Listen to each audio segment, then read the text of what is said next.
네, 안녕하세요. 주식 잘 알려주는 동네 백수 오빠의 칼리 전문가입니다.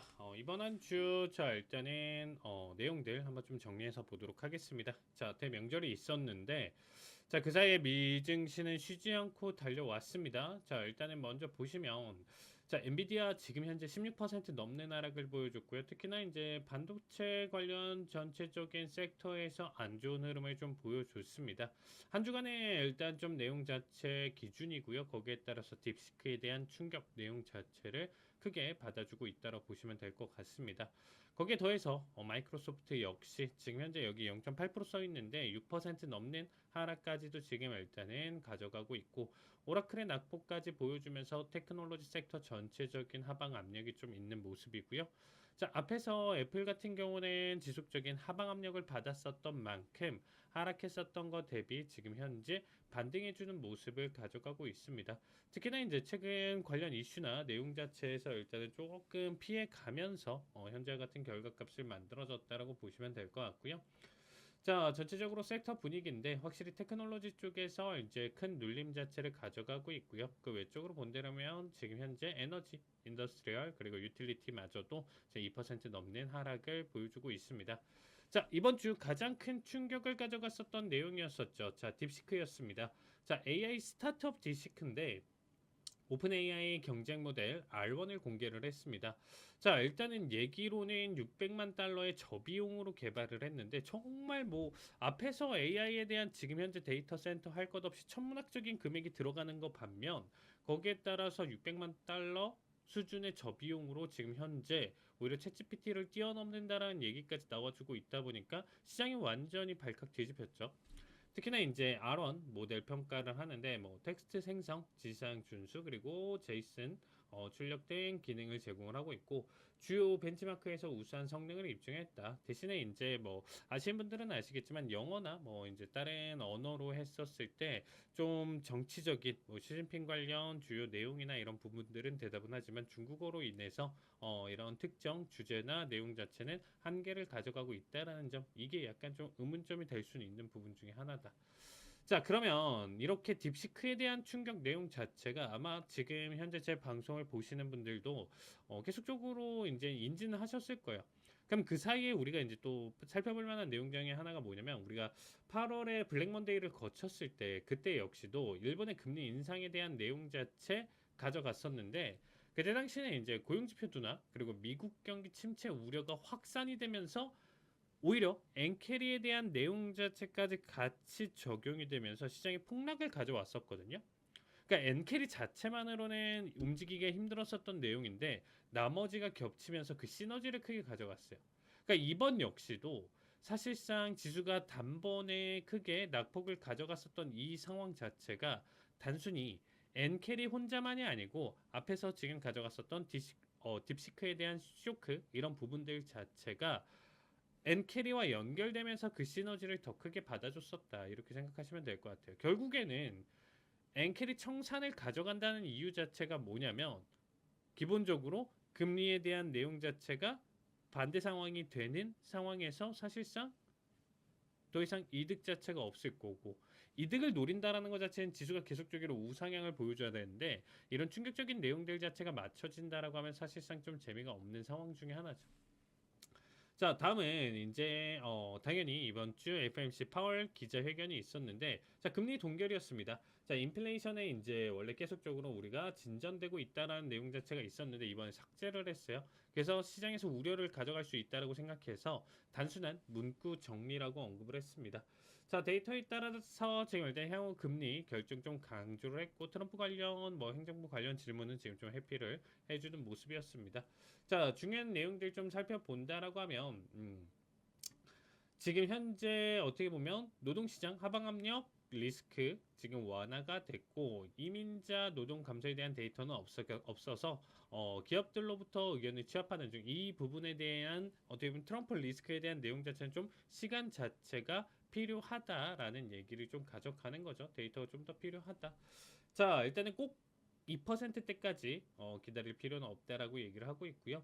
특히나 뭐 AI 주도 주식 매도세에 대해서 이제 주의 깊게 보는 중이라는 얘기까지 가져왔습니다. 이런 부분들이 결국에는 연준도 현재 주식시장에 대한 변동성 내용 자체도 같이 보고 있다라는 거죠. 자, 일단은 통화 정책이랑 경제 전망에서는 노동 시장이 약화되거나 지금 인플레이션이 실질적으로 개선되기 전까지는 추가 금리 인하는 없을 것이다라는 얘기를 좀 가져왔어요.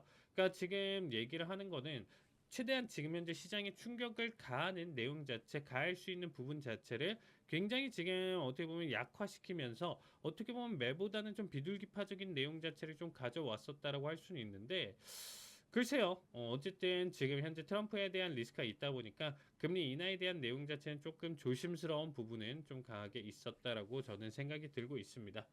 자, 이번 메타 실적 한번 좀 본다라고 하면 매출, 영업이익, EPS 전부 전년 대비 자 21%, 43%, 50%. 자, 금액대도 지금 어마무시하게 상승을 좀 보여줬죠.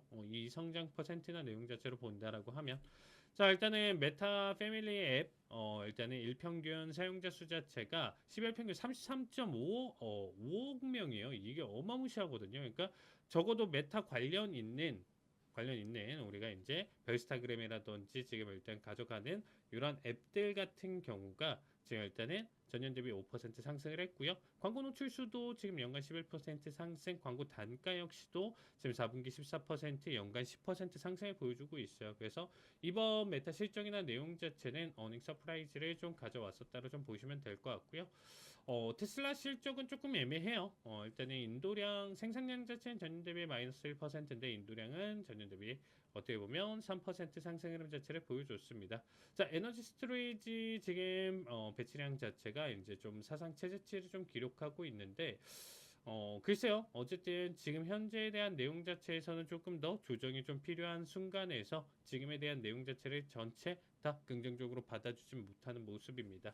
자, 그리고 이제 마이크로소프트 실적까지 얘기를 좀 드리면 자, 매출, EPS 전년 대비 지금 성장을 또 보여줬고요. 생산형 비즈니스 프로세스 매출 전년 대비 16% 상승, 인텔리전스 클라우드 19% 그리고 개인형 컴퓨팅은 전년 대비 똑같은 수준에서 지금 일단 매출이 나왔는데 사실상 뭐 이렇게 본다라고 하면 지금 일단 간략하게 지금 일단 좀 살펴봤을 때는 지금 일단 전년 대비 상승이라서 어닝 서프라이즈를 좀 보였다 나쁘지 않다라고 좀 생각해 볼 수가 있을 것 같은데 사실상 지금 일단은 좀 우리가 생각해서 본다라고 하면 마이크로소프트에서 지금 현재 6% 넘는 하락을 보여줬습니다. 최근에 이제 좀 횡보 구간도 길었었고, 뭐 이 구간대 대비 기준으로는 확실히 지금 일단은 어닝에 대한 내용 자체 대비 기준을 좀 쇼크를 가져가고 있는데, 이 내용을 좀 따져 본다라고 하면 되려 지금 이 하락이나 내용 자체 6% 넘는 내용 자체가 실적이 나쁘지 않았음에도 불구하고 현재 같은 결과값을 가져가는 게 이제 애저 클라우드에서의 이제 좀 어떻게 보면 성장률이 이제 좀 더뎌진 거 이런 부분들 예상치보다 지금 좀 하회했었다라는 점 이런 부분들이 좀 강조하고 있는 것 같아요. 그러니까 이제 제 개인적인 생각으로 좀 뭐냐면 이 클라우드 시장에 대한 내용 자체 AI에 대한 결합 기대감으로 지속적으로 상승은 했었지만 어떻게 보면 제가 이 클라우드 같은 경우는 우리가 강남 건물주라고 좀 얘기를 했었죠. 얘네 같은 경우는 강남 정말 큰 건물주인데 우후죽순 이 클라우드가 계속적으로 유지가 되고 이게 계속적으로 가져가려면 그만큼 이쪽 시장에서 더 흥미있고 재밌는 일이 있어야 그만큼 데이터 자체를 사용을 하면서 클라우드를 어떻게 보면 빌리는 거겠죠. 근데 그 부분에 대한 내용 자체에서 AI는 아직 초기 단계다 이렇게 좀 판단을 해볼 수가 있는 거고 이 내용에 따라서 클라우드 매출이나 내용 자체에서 이제 좀 꺾이는 모습 이제는 지속적인 상승을 계속적으로 보여주면서 안정적인 캐시카우였다가 여기서 꺾이는 느낌이나 내용 자체가 가져온다라고 했었을 때 앞으로 시장 자체가 이 클라우드에 대한 내용 자체를 좀 핑계 삼아서 지속적인 하방 압력을 좀 가져갈 가능성이 높다라는 거예요. 그러니까 뭐 사실 경쟁을 하는 기타 업체들 AWS라든지 뭐 이런 데도 지금 일단 좀 본다라고 했을 때 이제 뭐 구글이라든지 전체적으로 사실상 이 시장에서 독점을 가져가는 상황도 아니고 얘네 역시도 지금 어떻게 보면 평가를 받을 시기다라고 생각을 하고 있습니다.